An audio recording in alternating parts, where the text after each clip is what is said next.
അമിതമായിട്ട് ക്ഷീണം വരിക, അതുപോലെ തന്നെ കുറച്ച് ദൂരം ഒന്ന് നടക്കുമ്പോഴേക്കും കിതപ്പ് ഉണ്ടാവുക, അല്ലെങ്കിൽ സ്റ്റെപ്പ് ഒന്ന് കയറുമ്പോഴേക്കും കിതപ്പ് അനുഭവപ്പെടുക, ഇങ്ങനെയുള്ള സിംറ്റംസ് ഒക്കെ ഒരാളിൽ കാണിക്കുന്ന സമയത്ത് നോർമലി നമ്മൾ എന്താണെങ്കിലും ഒരു ഡോക്ടറിൻ്റെ അടുത്ത് പോയിട്ട് കാണിക്കും. അപ്പോൾ അവരൊരു ബ്ലഡ് ടെസ്റ്റ് തരുന്ന സമയത്തായിരിക്കാം ചിലപ്പോൾ നിങ്ങളിൽ കൊളസ്ട്രോൾ കൂടുതലായിട്ട് കാണുന്നത്.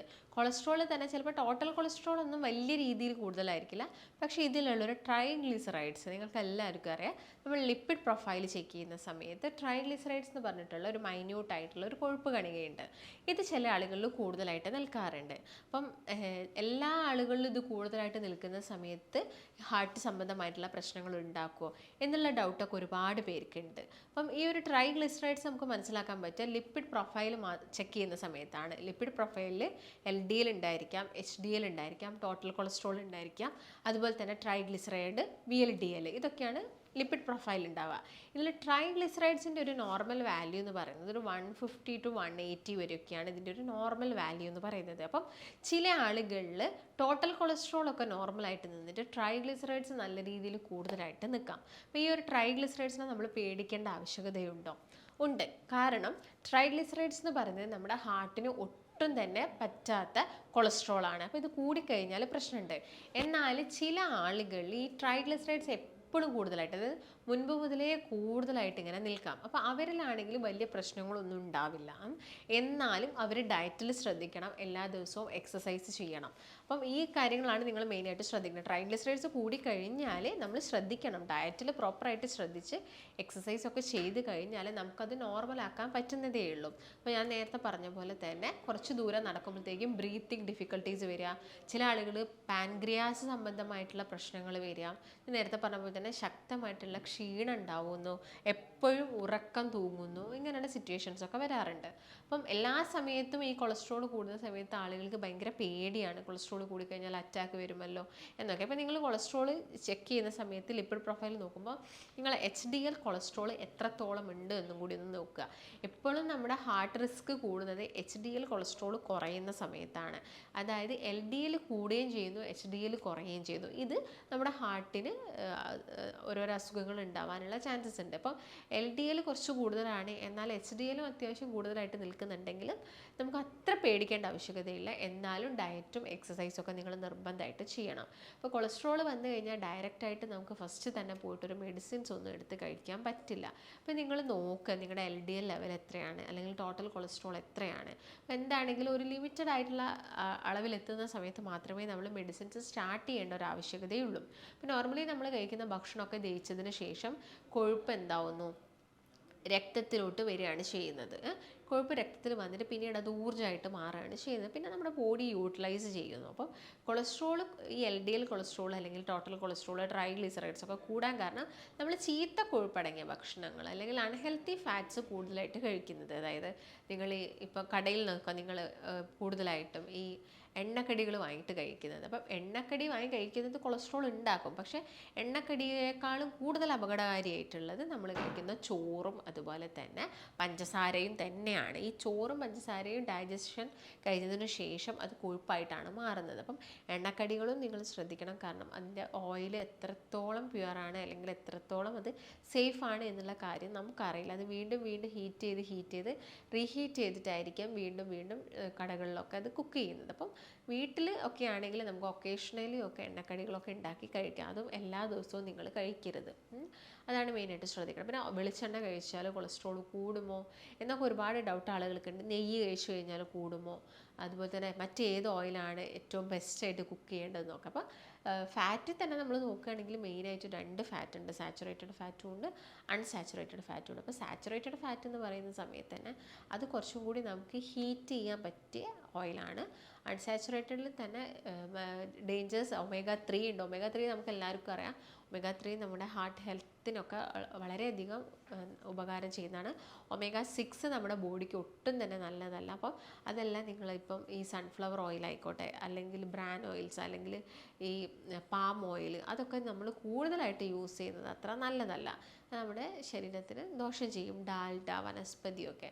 എന്നാൽ ഗീ നമുക്ക് യൂസ് ചെയ്യാം. ഗീ സാച്ചുറേറ്റഡ് ആണ്. അപ്പോൾ എല്ലാ ദിവസവും നമുക്ക് 1 ടീസ്പൂൺ ഗീ കഴിക്കാവുന്നതാണ്. പിന്നെ ഏത് ഓയിലാണെങ്കിലും അത് ചൂടാക്കി കഴിക്കുന്ന സമയത്താണ് ശരീരത്തിന് കൂടുതൽ പ്രശ്നങ്ങൾ ഉണ്ടാക്കുന്നത്. ആ കാര്യം കൂടി നമ്മളൊന്ന് ശ്രദ്ധിക്കണം. അപ്പം മെയിനായിട്ടും നമ്മൾ ഈ കാര്യങ്ങളൊക്കെ ഒന്ന് നോക്കുകയാണെങ്കിൽ, അതായത് ഭക്ഷണത്തിൽ ഏത് ഓയിൽ കൊണ്ടാണ് കുക്ക് ചെയ്യുന്നത്, അപ്പോൾ ഒലീവ് ഓയിലാണെങ്കിലും കോക്കനട്ട് ഓയിൽ നോക്കുകയാണെങ്കിലും ഏറ്റവും ബെസ്റ്റ് നമുക്ക് പറയാൻ പറ്റുന്നത് കോക്കനട്ട് ഓയിൽ തന്നെയാണ്. ഇപ്പോൾ സാച്ചുറേറ്റഡ് ഫാറ്റ് ഏറ്റവും കൂടുതലുള്ളത് കോക്കനട്ട് ഓയിലാണ്. ഒലീവ് ഓയിൽ കമ്പയർഡ് ടു കുറവാണ്. ഇപ്പം ഒലീവ് ഓയിൽ നമുക്ക് യൂസ് ചെയ്യാം, അത് അൺഹെൽത്തി അല്ല. പക്ഷേ എല്ലാവർക്കും അത്രത്തോളം പൈസയിൽ അത് അഫോർഡ് ആവണം എന്നില്ല. അപ്പം അഫോർഡബിൾ ആയിട്ടുള്ളത് നമുക്ക് എല്ലാവർക്കും കുറച്ചുകൂടി കോക്കനട്ട് ഓയിലാണ്. അപ്പം ആ രീതിയിൽ നിങ്ങൾ കോക്കനട്ട് ഓയിൽ യൂസ് ചെയ്യുക, പ്രോപ്പറായിട്ടുള്ള രീതിയിൽ യൂസ് ചെയ്യുക. പിന്നെ ഹെൽത്തി ഫാറ്റ്സിൽ നമുക്കറിയാം അവക്കാഡോ, നിലക്കടല, ഇതെല്ലാം ഹെൽത്തി ഫാറ്റ്സുകളാണ്. നട്ട്സിൻ്റെ കേസ് നോക്കുകയാണെങ്കിൽ ബദാം, വാൾനട്ട്, ഫ്ലാക്സ് സീഡ്സ്, ഇതൊക്കെ ഹെൽത്തി ഫാറ്റ്സിൽ വരുന്നതാണ്. അപ്പോൾ കശുവണ്ടി കൂടുതലായിട്ട് കഴിക്കുന്ന ആളുകളിൽ ട്രൈഗ്ലിസറൈഡ്സ് കൂടാറുണ്ട്. അപ്പോൾ കശുവണ്ടീൻ്റെ അമിതമായിട്ടുള്ള ഉപയോഗമൊക്കെ എന്ത് ചെയ്യുക, നിങ്ങൾ കുറച്ചിട്ട് എല്ലാ ദിവസവും ഒരു മാക്സിമം 4-5 കശുവണ്ടി മാത്രം കഴിക്കുക. അപ്പോൾ ബദാം ആണെങ്കിലും ഒരു 5 ബദാം, വാൾനട്ട് ആണെങ്കിലും ഒരു 5 വാൾനട്ട് എന്ന രീതിയിൽ നിങ്ങൾ കറക്റ്റായിട്ടുള്ള അളവിൽ ഭക്ഷണം കഴിക്കുന്നുണ്ടെങ്കിൽ നമ്മുടെ കൊളസ്ട്രോൾ ഒന്നും ഒരിക്കലും കൂടില്ല. പിന്നെ കൊളസ്ട്രോൾ എന്ന് പറയുന്നത് ഒരിക്കലും ഒരു അപകടകാരിയായിട്ടുള്ളൊരു വസ്തുവല്ല. കൊളസ്ട്രോൾ കൂടിക്കഴിഞ്ഞാൽ മാത്രമേ പ്രശ്നമുള്ളൂ. നമ്മുടെ ബോഡിയിൽ നോർമൽ ഫങ്ഷൻസിന് വൈറ്റമിൻ ഡി കൺവേർഷനോ അതുപോലെ തന്നെ പ്രോട്ടീൻ്റെ ഒക്കെ ഫോർമേഷന് വേണ്ടിയിട്ടും എല്ലാം തന്നെ കൊളസ്ട്രോൾ അത്യാവശ്യമായിട്ട്, ഹോർമോൺ പ്രൊഡക്ഷന് കൊളസ്ട്രോൾ വേണം. അപ്പം ഇങ്ങനെയുള്ള കാര്യങ്ങളൊക്കെ നമ്മൾ എന്ത് ചെയ്യണം, പ്രോപ്പറായിട്ട് ശ്രദ്ധിച്ച് നോക്കുകയാണെങ്കിൽ നമുക്ക് കൊളസ്ട്രോൾ കൂടത്തുമില്ല. നമുക്ക് ഇഷ്ടപ്പെട്ട ഭക്ഷണങ്ങൾ ചെറിയൊരു അളവിൽ നമുക്ക് എല്ലാ ദിവസവും കഴിക്കാനും സാധിക്കും. അപ്പം ഇങ്ങനെ കൊളസ്ട്രോളൊക്കെ കൂടി കഴിഞ്ഞാൽ ആദ്യം ചെയ്യേണ്ടത് എക്സസൈസാണ്. നിങ്ങളിപ്പോൾ ജിമ്മിൽ പോയിട്ട് ത്രെഡ്മില്ലോ അല്ലെങ്കിൽ സൈക്ലിങ്ങോ അത്യാവശ്യം വേർക്കുന്ന രീതിയിലുള്ള എക്സസൈസും കാര്യങ്ങളൊക്കെ ചെയ്യുക. അതുപോലെ തന്നെ നല്ല ആൻറ്റി ഇൻഫ്ലമേറ്ററി അല്ലെങ്കിൽ ആൻറ്റി ഓക്സിഡൻസ് ആയിട്ടുള്ള ഭക്ഷണങ്ങൾ ഇൻക്ലൂഡ് ചെയ്യുക. അപ്പം ലെമൺ അല്ലെങ്കിൽ കറുവപ്പട്ട ഒക്കെ ഇട്ട് തിളപ്പിച്ച വെള്ളമൊക്കെ കുടിക്കുന്നതൊക്കെ കൊളസ്ട്രോൾ കുറയ്ക്കാനും ചീത്ത കൊളസ്ട്രോൾ കുറയ്ക്കാനൊക്കെ ഹെൽപ്പ് ചെയ്യും. പിന്നെ കൂടുതലായിട്ട് ഫ്രൂട്ട്സുകൾ, ബെറി ഫ്രൂട്ട്സുകളൊക്കെ കഴിക്കുക. വൈറ്റമിൻ സി റിച്ച് ആയിട്ടുള്ള ഓറഞ്ച്, നെല്ലിക്ക, അങ്ങനെയുള്ള ഫ്രൂട്ട്സുകളൊക്കെ ഉൾപ്പെടുത്തുക. പൊമോഗ്രാനൈറ്റ് പോലുള്ള ഫ്രൂട്ട്സുകൾ കഴിക്കുക. നല്ല റൈപ്പൻഡ് ആയിട്ടുള്ള ചക്ക, മാങ്ങയൊക്കെ നല്ല പഴുത്തിട്ട് കഴിക്കുന്ന ശീലമൊക്കെ കുറയ്ക്കുക. ഒക്കേഷണലി എപ്പോഴെങ്കിലും മാത്രം അത് കഴിക്കുക. കൂൾ ഡ്രിങ്ക്സുകൾ, ഈ മധുരമുള്ള കൂൾ ഡ്രിങ്ക്സുകളും കാര്യങ്ങളൊക്കെ എന്ത് ചെയ്യുക, അതിൻ്റെയൊക്കെ ഉപയോഗം കുറയ്ക്കുക. പേസ്ട്രീസ്, കേക്കുകൾ, അതുപോലെ തന്നെ ഈ സാൻഡ്വിച്ച് ഐറ്റംസ്, ബ്രെഡ് കൊണ്ടുണ്ടാക്കിയ ഐറ്റംസുകൾ, ഇങ്ങനെയുള്ള കാര്യങ്ങളൊക്കെ നിങ്ങൾ എന്ത് ചെയ്യുക, പരമാവധി കുറച്ചെടുക്കാൻ വേണ്ടിയിട്ട് നോക്കുക. അപ്പം ഇത് കൂടുതലായിട്ടും നമ്മുടെ ഒരു സമൂഹത്തിനെ നോക്കുകയാണെങ്കിൽ ഇപ്പം നമ്മൾ കൂടുതലായിട്ടും ഹോട്ടലിനെ ഡിപ്പെൻഡ് ചെയ്തിരിക്കുന്നു. ഇപ്പം രാത്രി സമയങ്ങളിലൊക്കെ ആണെങ്കിൽ അല്ലെങ്കിൽ ആഴ്ചയിൽ ഒരു 3-4 ദിവസം നമ്മൾ ഹോട്ടലിൽ നിന്ന് ഫുഡ് കഴിക്കുന്നു. അപ്പം അങ്ങനെയുള്ള ശീലങ്ങളൊക്കെ നിങ്ങൾ എന്ത് ചെയ്യുക, കുറച്ചുകൊണ്ട് വരിക. വീട്ടിൽ തന്നെ കുക്ക് ചെയ്തിട്ട് വളരെ ഹെൽത്തി ആയിട്ട് ഭക്ഷണങ്ങൾ കഴിക്കാം. അരി ആഹാരമൊക്കെ ഏതെങ്കിലും ഒരു നേരം കഴിക്കാം. മറ്റുള്ള സമയങ്ങളിൽ ചെറുധാന്യങ്ങളോ ഫ്രൂട്ട്സുകളോ നട്ട്സുകളോ വെജിറ്റബിൾസോ ഒക്കെ ഉൾപ്പെടുത്താൻ വേണ്ടിയിട്ട് നോക്കുക. പിന്നെ കൊളസ്ട്രോൾ കുറയാൻ വേണ്ടിയിട്ട് ഒരുപാട് കാലം ഒന്നും നിങ്ങൾ യാതൊരു തരത്തിലുള്ള ഒറ്റമൂലികളും ട്രൈ ചെയ്യരുത്. നമുക്ക് എല്ലാവർക്കും അറിയാം, മോരിൽ കാന്താരിയും കറിവേപ്പിലയും ഒക്കെ അരച്ചിട്ടിട്ട് ഒരുപാട് കാലമൊക്കെ നമ്മൾ എന്ത് ചെയ്യാറുണ്ട്, ഇങ്ങനെയുള്ള ഒറ്റമൂലികളൊക്കെ ട്രൈ ചെയ്യാറുണ്ട്. അപ്പം അതൊക്കെ ശ്രദ്ധിക്കുക. അതെല്ലാം ഒരു ലിമിറ്റഡ് ആയിട്ടുള്ള കാലങ്ങളിൽ മാത്രമേ. കൂടുതൽ നിങ്ങൾ കാന്താരി മുളക് ഇപ്പം കൊളസ്ട്രോൾ കുറയുമെന്ന് വിചാരിച്ച് കഴിച്ചു കഴിഞ്ഞാൽ അത് നിങ്ങൾക്ക് നെഞ്ചെരിച്ചിലോ അസിഡിറ്റിയോ അങ്ങനെയുള്ള പ്രശ്നങ്ങളൊക്കെ ഉണ്ടാക്കാൻ കാരണമാവുന്നുണ്ട്. അപ്പോൾ എന്ത് ചെയ്യുക, അതൊക്കെ വളരെ ശ്രദ്ധപൂർവ്വം മാത്രം. ഇപ്പോൾ കറുവപ്പട്ട ഇട്ട് വെള്ളം കുടിക്കാൻ വേണ്ടി ഡോക്ടേഴ്സ് പറയുന്നുണ്ടെങ്കിൽ അത് നിങ്ങൾ കലാകാലം നിങ്ങളത് ചെയ്യണം എന്നില്ല. അത് നിങ്ങളൊരു 2 വീക്സ് ചെയ്തിട്ട് പിന്നെ സ്റ്റോപ്പ് ചെയ്യുക. ആ രീതിയിൽ വേണം ഏതൊരു ഒറ്റമൂലിയും നിങ്ങൾ ട്രൈ ചെയ്യാൻ വേണ്ടിയിട്ട്. പിന്നെ വെളുത്തുള്ളി, ഇഞ്ചി, ചെറുനാരങ്ങ, ഇതെല്ലാം നിങ്ങളുടെ ഡയറ്റിൽ ഉൾപ്പെടുത്തുക. പിന്നെ നേരത്തെ പറഞ്ഞ പോലെ തന്നെ നന്നായിട്ട് വെള്ളം കുടിക്കുക, കിടന്നുറങ്ങുക.